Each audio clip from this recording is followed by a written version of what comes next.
The envelope felt like a live grenade in my hands. Inside, $87 million. Outside, my entire family, completely unaware. And the lie I was about to tell them, it could destroy everything. Hey everyone, I'm Sarah. I'm 34 years old, and what you just heard, that was my reality 6 months ago.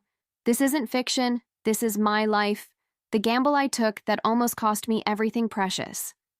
Before I dive into this crazy, terrifying journey, let me know where you're watching from in the comments below. And if you've ever kept a secret so big it felt like it would swallow you whole, or if you've ever questioned the loyalty of those closest to you, hit that like button and subscribe. Seriously, your support means the world right now. Okay, deep breath. Here we go. Life was fine, good even. Not glamorous, but solid. I had a decent job as a graphic designer, a cozy little apartment that smelled faintly of cat. Thanks, Mr. Whiskers. And my family, my anchor. Mom and Dad, married 40 years, lived in the same suburban house I grew up in. My older brother Mark, the charming mechanic who could fix anything except his own love life. And Chloe, my baby sister, just 25, a whirlwind of artistic energy and my absolute best friend. We were close. Really close.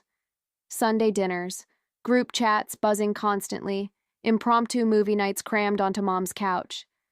We weren't rich, but we had each other. That was the currency that mattered. Then came Tuesday, October 12th. Just a regular, forgettable Tuesday.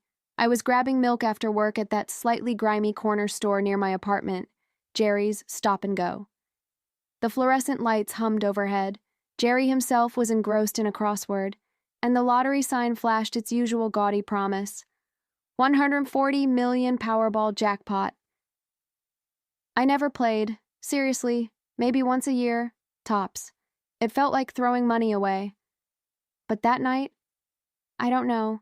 Maybe it was the sheer absurdity of the number flashing. Maybe it was the quiet desperation of a looming credit card bill.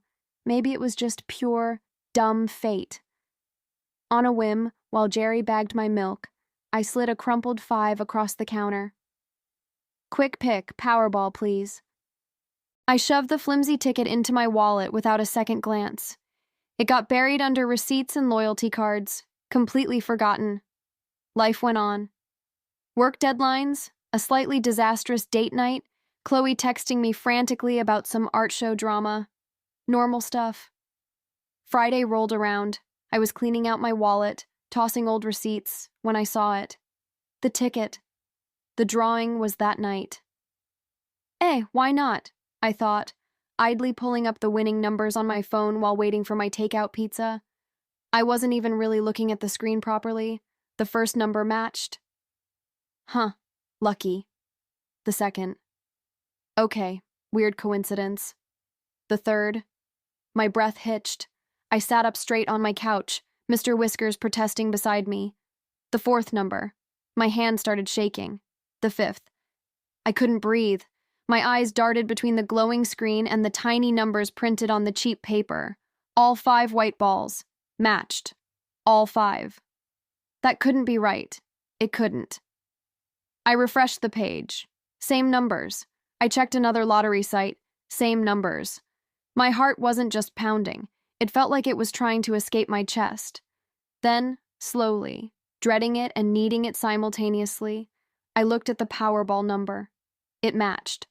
Perfectly. I just stared. At the ticket. At the phone. At the ticket again. The numbers blurred. $140 million. It wasn't possible. Not for me. Sarah Miller, graphic designer, cat lady, occasional lottery dreamer.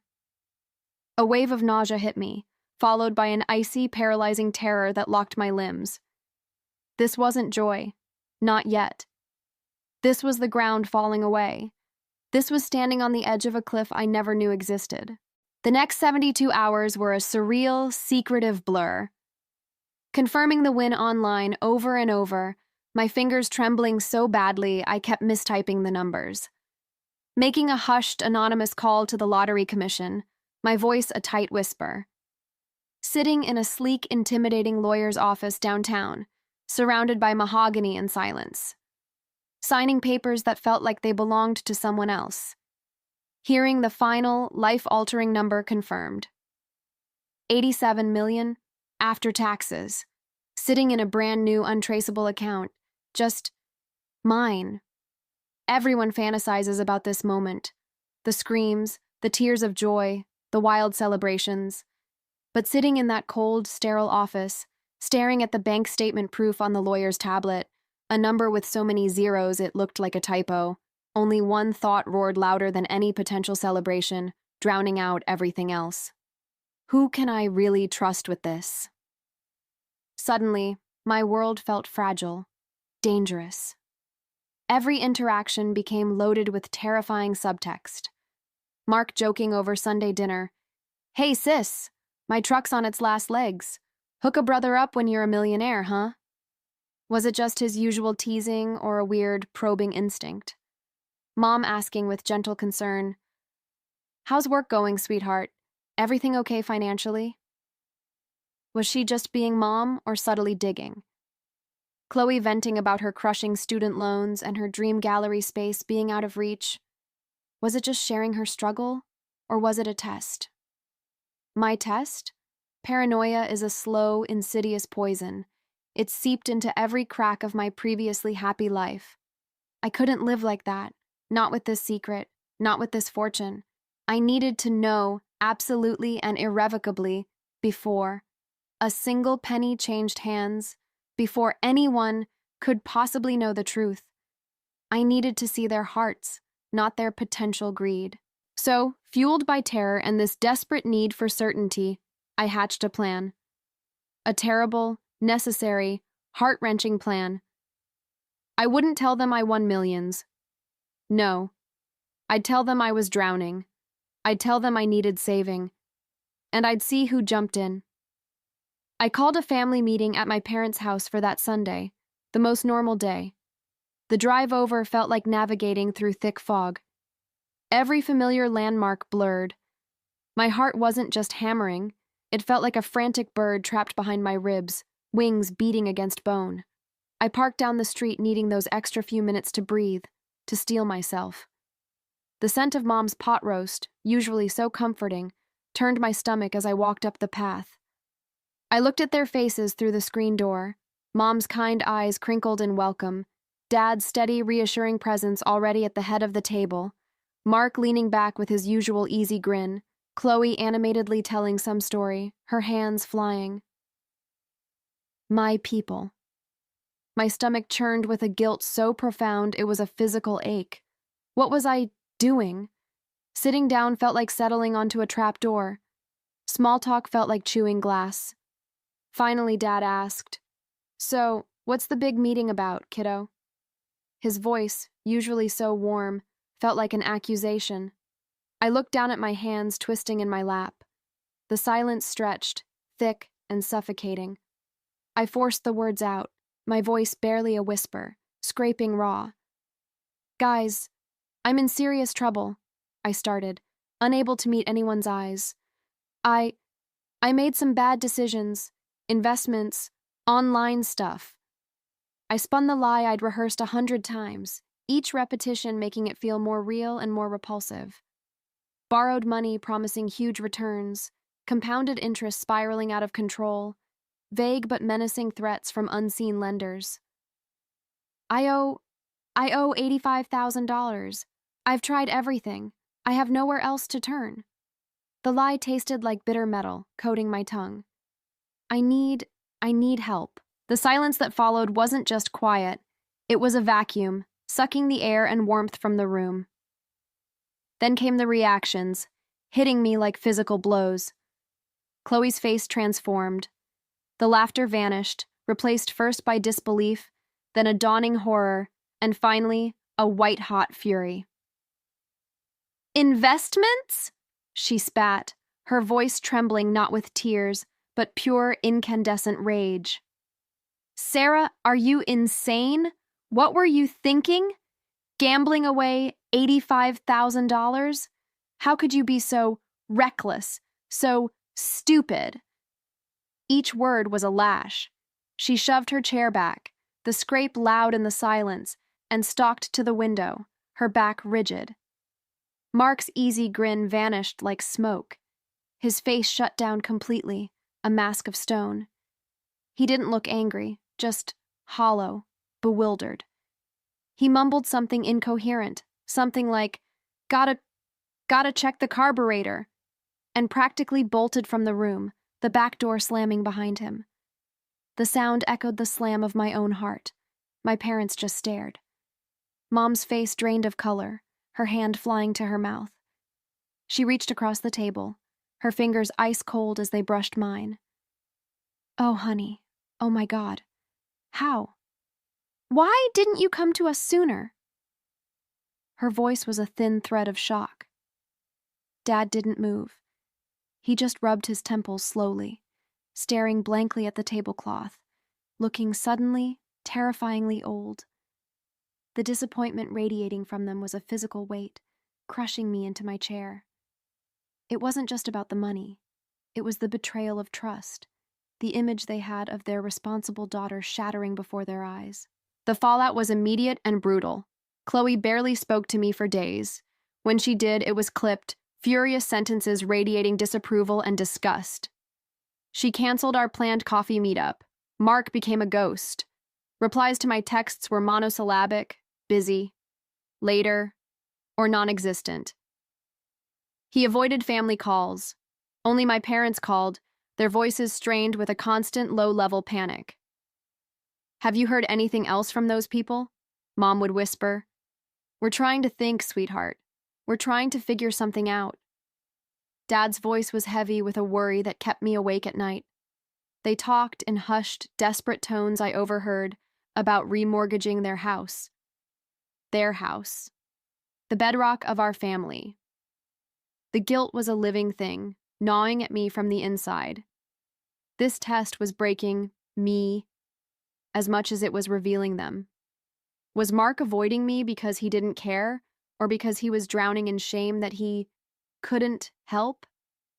Was Chloe's white-hot anger truly about my stupidity, or a mask for her own terror and helplessness? My parents' willingness to risk their home, was it unconditional love, or just the desperate instinctive drive of parents to protect their child at all costs? The uncertainty was its own special torture.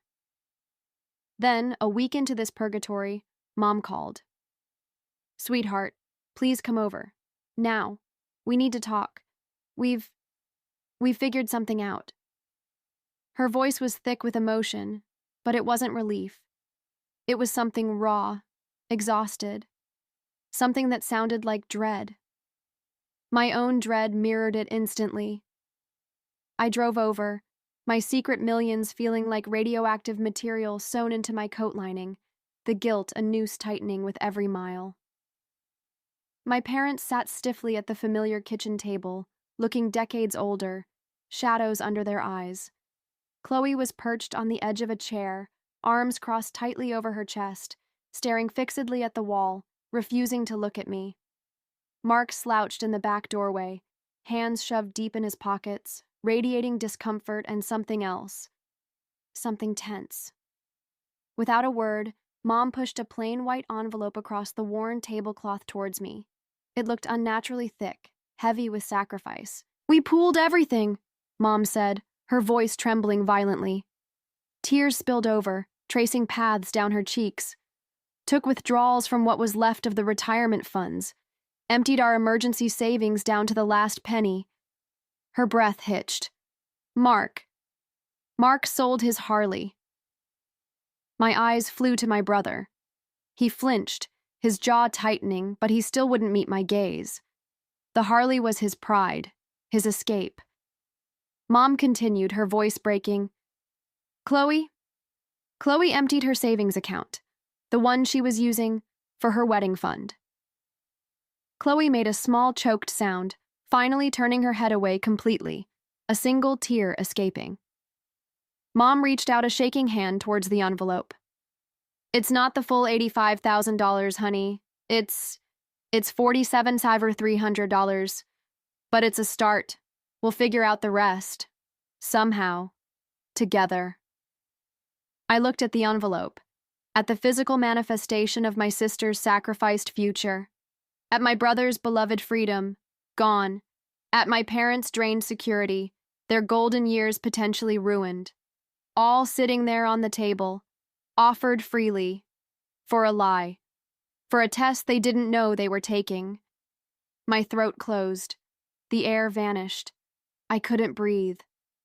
The secret, the $87 million, felt like a supernova building inside my chest, ready to tear me apart. They had just handed me irrefutable proof of their love, their loyalty, their bone-deep sacrifice, bought with a deception so monstrous, so cruel, I could barely comprehend the depth of my own betrayal. The room tilted. And in that second, as my trembling hand instinctively reached out towards that envelope full of everything they had, everything they were, the front door burst open with a force that shook the walls. It was Mark, but he hadn't just slipped out earlier. He'd been waiting outside, and he wasn't alone. He had someone with him. A man in a sharp suit, holding a thin, official-looking folder. Mark's face wasn't uncomfortable or ashamed anymore. It was hard, cold, suspicious, burning with a fury I'd never seen. He looked straight at me, ignoring the envelope, ignoring our parents' shocked faces, ignoring Chloe's gasp. His eyes locked onto mine, then flicked to the lawyer beside him, and he said just 5 words that turned my blood to absolute ice. The sound of the front door slamming open wasn't just loud, it was violent. Wood cracked against the wall, the shockwave vibrating through the floorboards beneath my feet. Everyone at the table jerked as if electrocuted. Mom gasped, clutching her chest. Dad half rose, his chair scraping harshly. Chloe whipped around, her tear-streaked face frozen in shock. My own hand, inches from the damning envelope, snapped back as if burned. Standing in the wreckage of the doorway wasn't the Mark I'd known my whole life. This Mark was a stranger sculpted from ice and fury. His eyes, usually warm and teasing, were narrowed slits of pure, burning accusation. They locked onto mine, bypassing everyone else in the room, pinning me to my chair. The easygoing mechanic was gone, replaced by someone hard, calculating, and terrifyingly cold. He wasn't alone. Beside him stood a man in a charcoal suit so crisp it looked like it could cut paper. He held a slim, black leather folder, his expression professionally impassive, yet his sharp gaze swept the room, taking in the stunned tableau, the tearful parents, the distraught sister, the envelope on the table, and me, caught in the headlights of my brother's wrath. The air crackled. The pot roast scent turned cloying, suffocating. My vision tunneled, focusing solely on Mark's livid face and the silent, ominous figure beside him. Time slowed, each heartbeat a thunderous boom in my ears. He knows. Oh God, he knows. The $87 million secret felt like a neon sign blazing above my head. How? Had he followed me, hacked my phone, found the ticket stub? My mind raced, a frantic animal seeking escape where none existed. The sacrifice on the table, Chloe's dreams, Mark's bike, my parents' security, suddenly felt like grotesque evidence of my monstrous lie, laid bare for this suited stranger to witness. Mark took one deliberate step into the room. His gaze never wavered from mine. The lawyer followed, his polished shoes clicking softly on the hardwood, a sound that echoed like a death knell in the stunned silence. The lawyer's eyes flickered towards the envelope thick with cash, a slight, almost imperceptible tightening of his lips the only reaction. My parents stared, utterly bewildered, their faces masks of confusion layered over their existing anguish. Chloe looked from Mark to the lawyer to me, her earlier anger dissolving into pure, wide-eyed fear. Mark stopped a few feet from the table. He didn't look at the envelope, didn't look at our parents, didn't acknowledge Chloe's choked sob. His entire being was focused on me, radiating a betrayal so deep it felt like a physical force. He took a final breath, chest swelling, and then his voice cut through the suffocating tension, hard and clear as shattering glass. He looked straight at me, then gestured sharply with his chin towards the lawyer, and delivered the 5 words that shattered my world. "This is Mr. Davies, investigative accountant." The words landed like bricks. Accountant. Not a process server, not a cop, an accountant. My blood, already icy, froze solid. If he knew about the lottery, he'd bring a lawyer or a security guard. An accountant meant the debt. He thought the debt was real. But why bring an accountant? Unless... Mr. Davies stepped forward smoothly, opening his leather folder. His voice was calm, professional, utterly devoid of warmth. "Ms. Miller," he said, his eyes boring into mine, confirming he knew exactly who his target was. "Your brother retained my services due to concerns regarding the significant financial liability you disclosed, specifically the nature of these online investments and the associated lenders. My preliminary findings..." He paused, extracting a single sheet of paper. "Raise substantial red flags." Mr. Davies's voice was like ice water. "Ms. Miller, your brother retained me to verify the legitimacy of your claimed $85,000 debt. Initial discrepancies were glaring. No trace of the investment platform you described, no lender communications matching your narrative, no large outgoing transfers from your known accounts prior to your claimed borrowing period." He placed the paper on the table beside the envelope of cash. "Our preliminary assessment indicates the debt scenario, as presented, lacks verifiable foundation." The silence was absolute. Mom's hand flew back to her mouth. Dad stared at the accountant, uncomprehending. Chloe slowly turned her head, her eyes wide pools of confusion locking onto mine. Mark's furious gaze never wavered.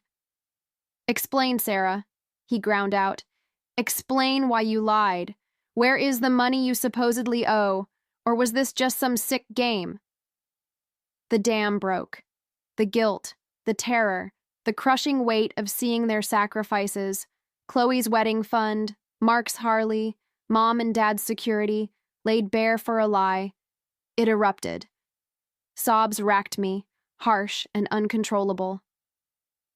"I'm sorry," I choked out, the words barely intelligible. "I'm so sorry, there is no debt. I lied." I couldn't look at them. My face burned with humiliation. It spilled out in a torrent of tears and snot. The lottery ticket, the $87 million, the paralyzing fear, the corrosive paranoia. "I was terrified," I gasped. I thought money would change everything. I thought I needed to know who I could trust. I thought if you knew I had it, you might want it, or treat me differently. I needed to see. My confession sounded insane, even to my own ears. The monstrous scale of my deception filled the room, suffocating. The reactions were worse than my darkest fear. Chloe made a sound like a wounded animal, staring at the envelope representing her emptied dreams. "My wedding? For a test?" The betrayal in her eyes was a physical blow. Mark's cold fury didn't melt. It crystallized. "You made Mom and Dad remortgage their house? You made Chloe give up her future? You made me sell my bike? For a test?" He laughed, a harsh, bitter sound. "You wanted to see loyalty? You saw it. We bulled for you. And you lied." Dad didn't speak. He just picked up the thick envelope, the $47,300 of their shattered lives, his hand trembling violently. He looked at me, his eyes holding a grief deeper than anger. He slowly, deliberately, placed it back in the center of the table, not pushing it towards me, just leaving it there, a monument to my betrayal. Then he stood, took Mom's arm as she wept silently, and walked out of the kitchen without a word. Chloe followed, unable to look at me. Mark turned on his heel, the accountant following, the front door clicking shut with terrifying finality. I sat alone at the table, The envelope of their sacrifice and the accountant's damning report side by side. I had my answer. They loved me unconditionally. They proved it with everything they had, and I had taken that love, that sacrifice, and ground it into dust with suspicion and lies. The $87 million felt like ashes, poison. The cost of knowing the truth was everything that mattered. The silence in the empty house was deafening, filled only by the echo of my own sobs and the crushing weight of knowing I might have broken my family beyond repair. The money couldn't fix this. Nothing could. I won millions and lost everything.